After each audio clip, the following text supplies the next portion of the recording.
Bulletin के आगाज में आपको बताएंगे गवर्नर पंजाब की जानिब से वजीर आला पंजाब को डी नोटिफाई करने का नोटिफिकेशन मुअत्तल। लाहौर हाईकोर्ट के लार्जर बेंच ने चौधरी परवेज इलाही को वजीर आला के ओहदे पर बहाल कर दिया। अदालत ने 11 जनवरी तक असम्बली तहलील करने से भी रोक दिया। मोहम्मद अशफाक रिपोर्ट करेंगे।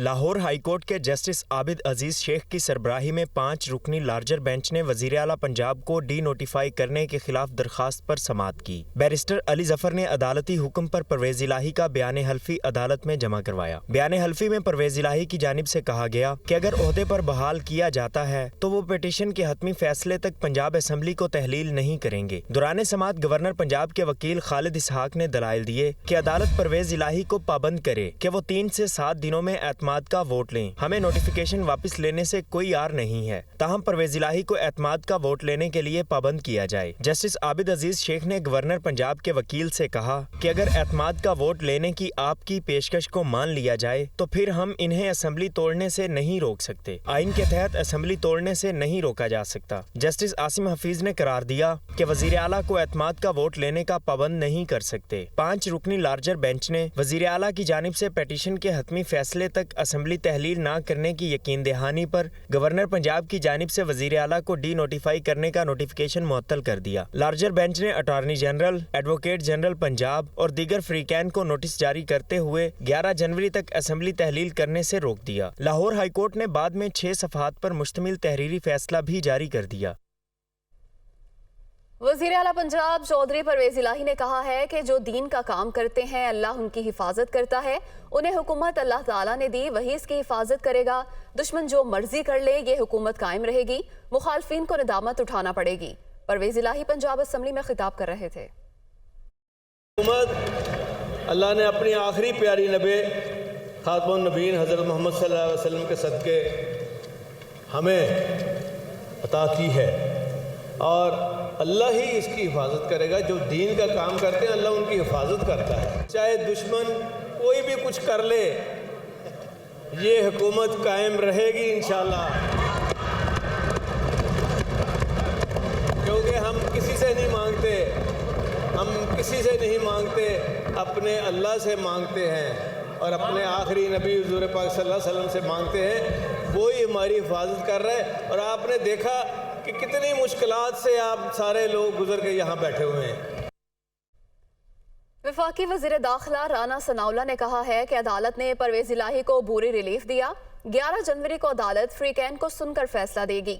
मीडिया से गुफ्तगू करते हुए राना सनाउल्लाह ने कहा कि यकीन है अदालत के फैसले पर उन्हें एतमाद का वोट लेना पड़ेगा। एतमाद का वोट लेने के बाद बेशक असम्बलियां तहलील कर दें, उन्हें कोई एतराज़ नहीं। चीफ सेक्रेटरी से मुतालिक राना सनाउल्लाह का कहना था कि उन्होंने दस्तखत ना करना होते तो ओहदे से अलग हो जाते। मुरासला भेजने से पहले चीफ सेक्रेटरी को एतमाद में लिया गया। उन्होंने कहा कि पहले लीगल राय लेना चाहते हैं। चीफ सेक्रेटरी को कमरे में बंद करने वाली बात कहानी है, ऐसा कुछ नहीं हुआ। और फवाद चौधरी ने कहा है कि अंडरटेकिंग से पीटीआई मुत्तफिक नहीं। गवर्नर पंजाब के खिलाफ मिसकंडक्ट की कार्रवाई के लिए सदर को लिखा जा रहा है।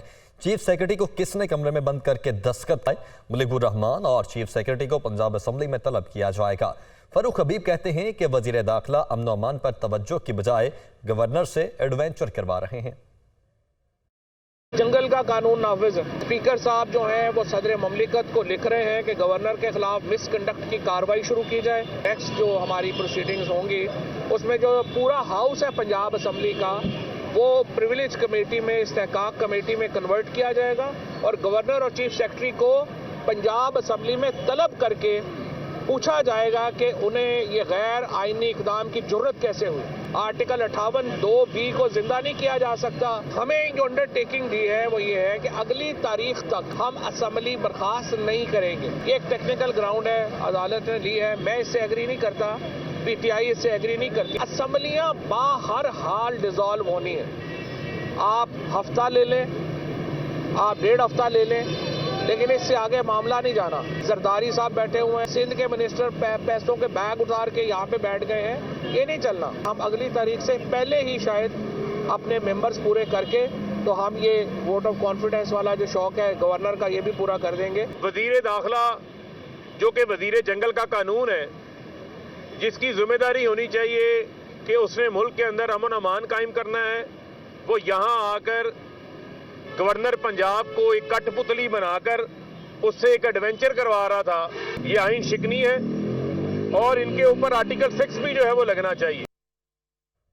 तहरीक इंसाफ के चेयरमैन इमरान खान ने कहा है कि एस्टेब्लिशमेंट एक हकीकत है, कानून की हुक्मरानी में वही किरदार अदा कर सकती है, ताहम अभी उनका एस्टेब्लिशमेंट से कोई राब्ता नहीं है। जुमान पार्क लाहौर में अपनी रिहाइशगाह पर सीनियर सहाफ़ियों से गुफ्तगू करते हुए इमरान खान ने कहा कि उनका जनरल बाजवा से राबिता रहता था। एस्टेब्लिशमेंट में ऊपर बैठा हुआ शख्स ही सब कुछ होता है। मेरे खौफ के बायस नवाज शरीफ और जरदारी इंतखाबात से राह फरार इख्तियार कर रहे हैं। हुकूमत इंतखाबात 2023 से आगे लेकर जाना चाहती है। मौजूदा सूरत हाल में इंतखाबात को आगे लेकर जाना नामुमकिन है। माईशत की यही सूरत हाल रही तो फरवरी मार्च तक मुल्क डिफॉल्ट कर जाएगा। उन्हें बंद गली में धकेलने का मतलब मुल्क को बंद गली में धकेलना है।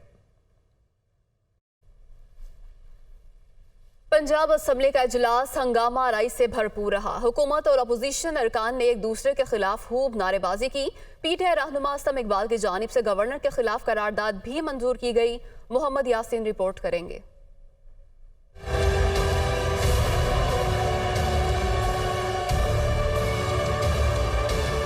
स्पीकर पंजाब असेंबली की जेर सदारत होने वाला पंजाब असेंबली का इजलास उस वक्त हंगामा खेज हो गया जब अपोजिशन रुकन राना मशहूद ने वजीर आला परवेज इलाही और चेयरमैन तहरीक इंसाफ को तनकीद का निशाना बनाया।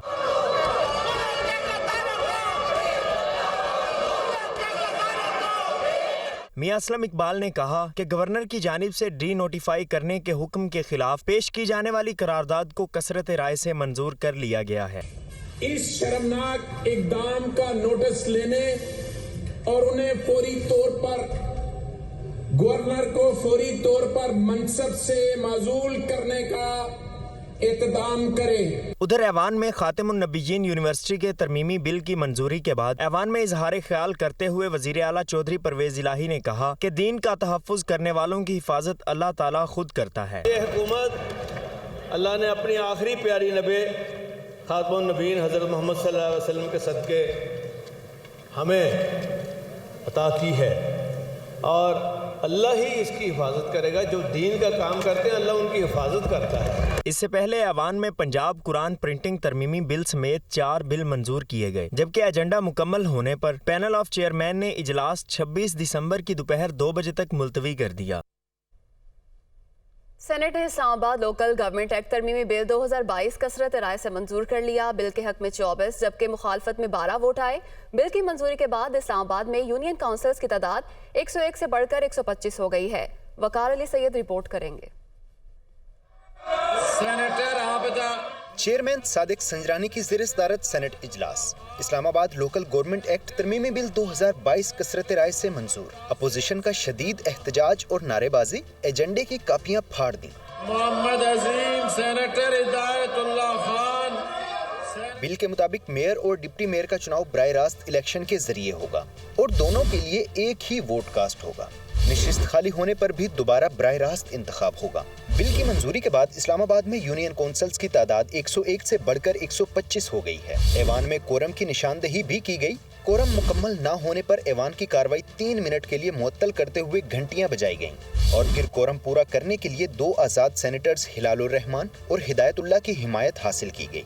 कोरम के मुकम्मल होने पर इजलास की कार्रवाई दोबारा शुरू करते हुए Islamabad capital territory local government act तरमीमी बिल की शिकवार मंजूरी ली गई। इस्लामाबाद के बलदियाती इंतखाबात से मुतल्लिक दरखास्तों पर तहरीरी फैसला जारी कर दिया गया है। इस्लामाबाद हाई कोर्ट के चीफ जस्टिस आमिर फारूक ने 16 सफ़ात पर मुश्तमिल तहरीरी फैसला जारी किया है। यूनियन काउंसिल की तादाद बढ़ाने से मुतल्लिक फैसले को मुस्तरद करने का नोटिफिकेशन कल अदम करार दिया जाता है। ये फैसले में लिखा गया है और अदालत के सामने दरखास्तों में इलेक्शन कमीशन की जानिब से बनाई गई वोटर लिस्टों को चैलेंज किया गया है। इस हवाले से हमारे रिपोर्टर इमरान खान हमारे साथ मौजूद हैं। इमरान, बताइएगा तफसीली तौर पर इस फैसले में क्या लिखा गया? जी, ये 16 सफ़ात पर मुश्तमिल फैसला जारी किया है इस्लामाबाद हाई कोर्ट के चीफ जस्टिस आमिर फारूक ने। गुज़श्ता रोज़ इस केस की समाअत हुई थी और मुख्तसर आर्डर भी जारी किया गया था जिसमें जो इलेक्शन कमीशन ने यूनियन कौंसिल की तादाद में इजाफे के बावजूद 31 दिसंबर को शेड्यूल बल्दियाती इंतखाबात को कराने का फैसला किया था, वो नोटिफिकेशन कलअदम करार देकर अब अदालत ने डायरेक्शंस दी हैं कि फ्री कैन को सुनकर इलेक्शन कमीशन दोबारा फैसला करे। क्योंकि अदालत के सामने मुख्तलिफ दरखास्तें थीं, एक दरखास्त में अदालत से ये भी इस्तदा की गई थी कि मुख्तलिफ यूनियन कौंसिल के वोट जो है वो दूसरी वोट यूनियन कौंसिल में ट्रांसफर कर दिए गए हैं। तो इस मामले पर भी अदालत ने डायरेक्शंस दी हैं और इलेक्शन कमीशन को कहा है कि 28 दिसंबर को वोटर लिस्टों से मुतल्लिक दरखास्त गुजारों के मौक़िफ़ सुनकर उस पर फैसला करें और 27 दिसंबर को जो यूनियन कौंसिल का मामला है, जो 101 यूनियन कौंसिल से 125 यूनियन कौंसिल की गई हैं, उस पर वफाकी हुकूमत का मौक़िफ़ भी सुना जाए और उसके बाद इलेक्शन कमीशन जो है वो फैसला करे। तहरीक इंसाफ की जानिब से भी इस हवाले से एक दरखास्त इस्लामाबाद हाई कोर्ट में दायर की गई थी। गुज़श्ता रोज ये एक तवील समाअत थी जिसमें अटॉर्नी जनरल अशतर औसाफ भी पेश हुए थे और यानी कि तमाम तर जो जमातें हैं उनका मौक़िफ़ सुनने की हिदायत की गई है। बहुत शुक्रिया आपका Imran. Army chief general Asim Munir ने कहा है कि पाक फौज की तमाम तर तवज्जो मौजूदा सिक्योरिटी सूरत हाल पर मरकूज है, दहशत गर्दों को उनके अंजाम तक पहुंचाएंगे। पाक फौज सिक्योरिटी इदारों और कौम की बेशुमार कुर्बानियों से हासिल फवायद को ज़ाया नहीं होने देगी। मोहम्मद इमरान रिपोर्ट करेंगे। Army chief general Asim Munir का शुमाली वजीरिस्तान का दौरा, यादगार शोहदा पर भी हाजिरी दी और फूलों की चादर चढ़ाई। सिपा सलार को इलाके की ताज़ा तरीन सिक्योरिटी सूरत हाल और दहशत गर्दी के खिलाफ फौरी और मुअस्सर इकदामात के हवाले से ब्रीफिंग दी गई। ISPR के मुताबिक army chief general Asim Munir ने पाक अफगान सरहद पर अगले मोर्चों का भी दौरा किया और फौजी जवानों से मुलाकात की। इस मौका पर आर्मी चीफ ने अफसरान और जवानों के बुलंद हौसले को और तैयारी को सराहा। जनरल आसिम मुनीर ने कहा कि पाक फौज की तमाम तर तवज्जो मौजूदा सिक्योरिटी सूरत हाल पर मरकूज है, दहशत गर्दों को उनके अंजाम तक पहुंचाएंगे और उनके गठजोड़ का खात्मा करके समाजी तरक्की से इलाके में अमनो अमान को मुस्तहकम बनाएंगे। पाक फौज सिक्योरिटी अदारों और कौम की बेशुमार कुर्बानियों से हासिल फवायद को जाया नहीं होने देगी। बाद अज़ां आर्मी चीफ ने SSG हेडक्वार्टर तिरबेला का भी दौरा किया। सिपा सालार ने बन्नो CTD कम्प्लेक्स ऑपरेशन में हिस्सा लेने वाले ज़रार कंपनी के कमांडोज और दीगर SSG अफसरान और जवानों से मुलाकात की। आर्मी चीफ ने मुख्तलिफ ऑपरेशंस में जवानों के बेमिसाल जज्बे और फर्ज शनासी की तारीफ करते हुए SSG को कौम का फख्र करार दिया। Welcome back. ख्वाजा साद रफी का कहना है कि सूबाई असम्बलियां तोड़ना होती तो आगाज KPK से हो सकता था, अब भी असम्बलियां तोड़ सकते हैं, लेकिन ये एक ब्लफ कॉल थी। फॉरेन फंडिंग पकड़े जाने के बाद फिर इमरानी सियासत के खर्चे कहां से पूरे होंगे? ख्वाजा साद रफी का ये बयान सामने आया है कि सूबाई असम्बलियां तोड़ना होती तो आगाज KPK से हो सकता था, अब भी असम्बलियां तोड़ सकते हैं, लेकिन ये एक ब्लफ कॉल थी। फॉरेन फंडिंग पकड़े जाने के बाद फिर इमरानी सियासत के खर्चे कहां से पूरे होंगे, ये सवाल उठाया गया है ख्वाजा साद रफी की जानिब से। वो कहते हैं कि सूबाई असम्बलियां तोड़ना होती तो आगाज KPK से हो सकता था, अब भी असम्बलियां तोड़ सकते हैं, लेकिन ये एक ब्लफ कॉल थी। फॉरेन फंडिंग पकड़े जाने के बाद फिर इमरानी सियासत के खर्चे कहां से पूरे होंगे?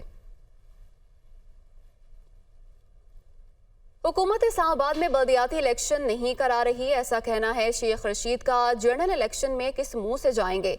इनका एजेंडा है इमरान खान को नाअहल कराएंगे, इलेक्शन आगे लेकर जाएंगे, केयर टेकर की मुद्दत बढ़ाएंगे, नैब और FIA को जेब की घड़ी हाथ की छड़ी बनाएंगे।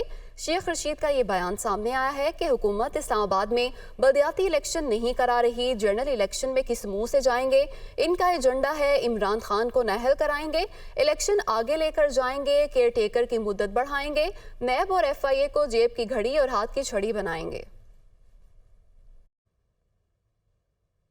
आगे बढ़ते हुए आपको बताएं कि सिंध में निज़ाम तालीम का कोई पुरसान हाल नहीं है। इंटरमीडिएट बोर्ड के इंतखाबात में 38 कॉलेजेस के तलबा कामयाब नहीं हो सके हैं। हमारे रिपोर्टर एहसन चांडियो इस वक्त हमारे साथ मौजूद हैं। एहसन, बताइएगा क्या हालात देख रहे हैं यहाँ के आप? जी बिल्कुल, देखिए महकमा तालीम सिंध की जानिब से तालीम बेहतरी के रवा साल जो है बहुत दावे किए गए, लेकिन बदकिस्मती से वो कोई भी वादा जो है वो पूरा करने में नाकाम रहे। इंटरमीडिएट बोर्ड की जानिब से एक सरकारी कॉलेजों की लिस्ट जारी की गई है, जिसके मुताबिक 38 ऐसे कराची के कॉलेज हैं जिसमें से एक भी तालिब इल्म जो है वो कामयाब नहीं हो सका है, जिसमें से 25 जो है वो सरकारी कॉलेज हैं, जबकि 13 निजी कॉलेजेस हैं जिसमें एक भी बच्चा जो है वो पास नहीं हो सका है। तमाम बच्चे जो है वो फेल हो गए। इंटरमीडिएट बोर्ड कराची के चेयरमैन डॉक्टर सईदुद्दीन की जानिब से ऐसे तमाम कॉलेजों को जो उनकी जो रजिस्ट्रेशन सर्टिफिकेट है तमाम मुअत्तल कर दिए गए हैं, जबकि दूसरी जानिब रवा साल जो है महकमा तालीम सिंध की जानिब से एक टास्क दिया गया था तमाम कॉलेजों के वो अपने बच्चों की जो है वो तादाद बढ़ाएं, लेकिन उसमें भी वो नाकाम रहे हैं, जबकि ऐसे कॉलेजों की जो गुज़िश्ता साल 26 कॉलेजों की तादाद थी जो कि बढ़ के अब 38 तक पहुँच चुकी है। जी ठीक है, बहुत शुक्रिया आपका एहसन। सस्ती बिजली की पैदावार के लिए पंजाब हुकूमत ने कमर कस ली। लाहौर में रोजाना 6000 टन सॉलिड वेस्ट पैदा होता है। 100 मेगावाट बिजली की पैदावार के लिए नॉर्वे और जर्मन कंपनियों से MOU हो चुका। जाहिद आबिद रिपोर्ट करेंगे।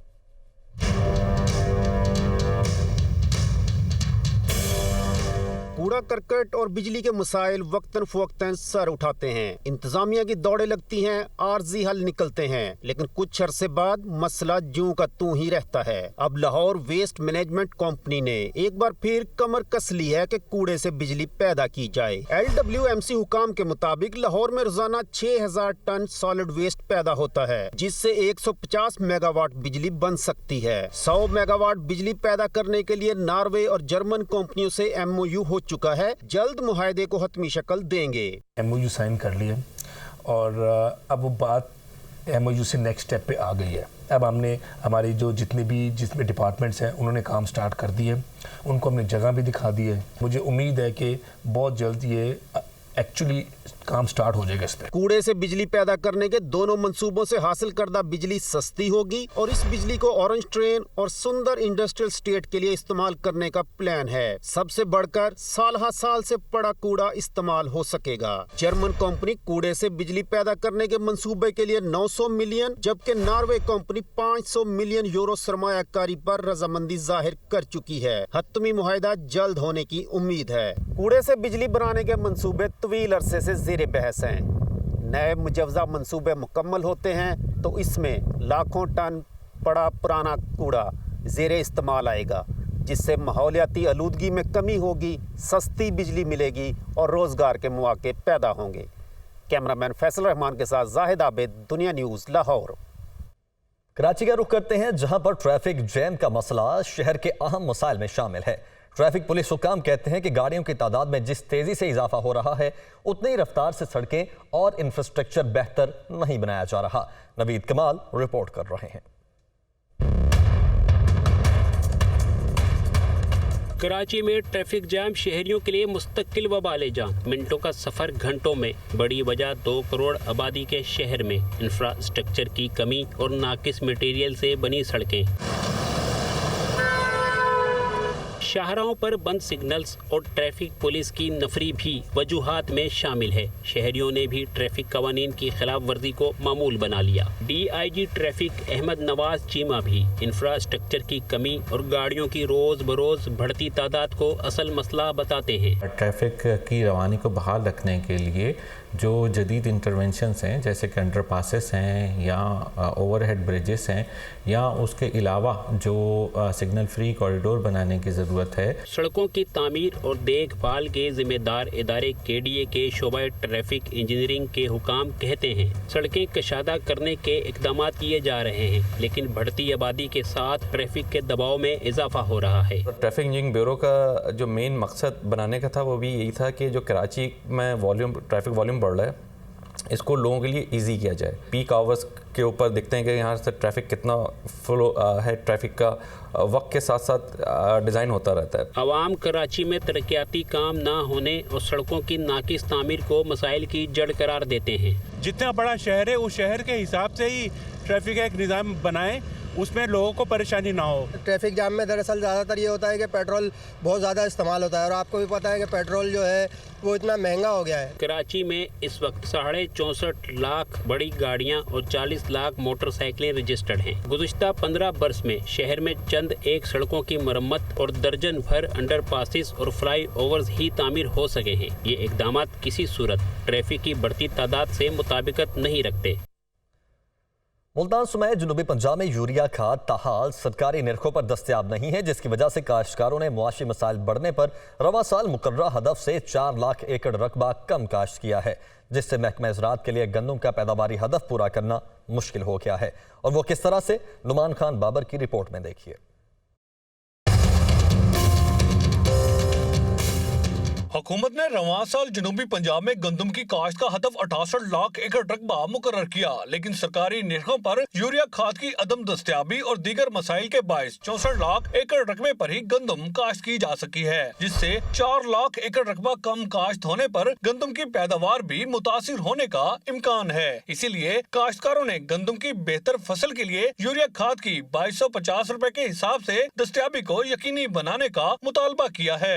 यूरिया है तो वो भी उन्होंने महंगी कर दी है, तो वो भी ब्लैक की मिलती है, हमें अच्छी कीमत अच्छे हिसाब में कोई चीज़ भी नहीं मिल रही, और फसल जो इतनी नहीं होती जितना हमारा खर्चा होता है। आम मार्केट में यूरिया खाद की फी बोरी की कीमत 3000 रुपए तक बटोरी जा रही है, जिसके लिए नाइट्रोफास की खरीदारी भी लाजमी है, जिसके हवाले से सेक्रेटरी ज़राअत का मौक़िफ़ है कि खाद की ब्लैक मार्केटिंग पर डीलर्स के खिलाफ क्रैकडाउन शुरू कर दिया है और गुज़िश्ता 2 माह में 160 डीलरों के खिलाफ मुकदमा दर्ज करके 20 लाख रुपए का जुर्माना भी किया गया है। खाद अवेलेबल है, उसमें कोई रेट्स का जो फ़र्क आ रहा है उसके ऊपर हम एक्शन ले रहे हैं कि जो जायज़ रेट है उसके ऊपर ये मिले और उसकी होर्डिंग और उसकी ओवर प्राइसिंग से किसानों को बचाया। महकमा ज़राअत ने 95% रकबे पर काश्त गंदम को मुख्तलिफ बीमारियों के हमले से बचाने के हवाले से भी ताहाल कोई हिकमत अमली तैयार नहीं की, जिसकी वजह से काश्तकारों की अक्सरियत महकमा ज़राअत के इक़दामात से मुतमिन नहीं। खादों की नायाबी और कीमतों में खुद साख्ता इजाफे से काश्तकारों की मुआशी मुश्किलात काफी हद तक बढ़ गई हैं, जिससे गंदम की फसल भी मुतासिर हो रही है। कैमरामैन मोहम्मद रफीक के साथ नुमान खान बाबर, दुनिया news, Multan. Pakistan cricket team के फास्ट बॉलर हारिस रऊफ आज रिश्ता-ए अज़दवाज में मुंसलिक हो जाएंगे। हारिस रऊफ के निकाह की तकरीब आज इस्लामाबाद में होगी। जिंदगी की दूसरी इनिंग्स शुरू करने पर कौमी क्रिकेट टीम के फास्ट बॉलर शाहीन शाह अफरीदी और अफगान स्पिनर राशिद खान समेत साथी क्रिकेटर्स ने हारिस रऊफ को मुबारकबाद दी है। सोशल मीडिया पर वीडियो पैगाम जारी करते हुए राशिद खान ने कहा कि मेरी तरफ से आपको शादी मुबारक हो, मेरी दुआ है कि अल्लाह आप दोनों को खुश और कामयाब रखे। पाकिस्तान आऊँगा तो आपकी शादी की खुशियाँ दोबारा मनाएंगे। कौमी फास्ट बॉलर शाहीन शाह अफरीदी ने भी वीडियो पैगाम में हारिस और उनकी होने वाली अहलिया को मुबारकबाद देते हुए नेक तमन्नाओं का इजहार किया। पाकिस्तान क्रिकेट टीम के फास्ट बॉलर हारिस रऊफ आज रिश्ता-ए अज़दवाज में मुंसलिक हो जाएंगे। हारिस रऊफ के निकाह की तकरीब आज इस्लामाबाद में होगी। जिंदगी की दूसरी इनिंग्स शुरू करने पर कौमी क्रिकेट टीम के फास्ट बॉलर शाहीन शाह अफरीदी और अफगान स्पिनर राशिद खान समेत साथी क्रिकेटर्स ने हारिस रऊफ को मुबारकबाद दी है। सोशल मीडिया पर वीडियो पैगाम जारी करते हुए राशिद खान ने कहा कि मेरी तरफ से आपको शादी मुबारक हो, मेरी दुआ है कि अल्लाह आप दोनों को खुश और कामयाब रखे। पाकिस्तान आऊँगा तो आपकी शादी की खुशियाँ दोबारा मनाएंगे। कौमी फास्ट बॉलर शाहीन शाह अफरीदी ने भी वीडियो पैगाम में हारिस और उनकी होने वाली अहलिया को मुबारकबाद देते हुए नेक तमन्नाओं का इजहार किया।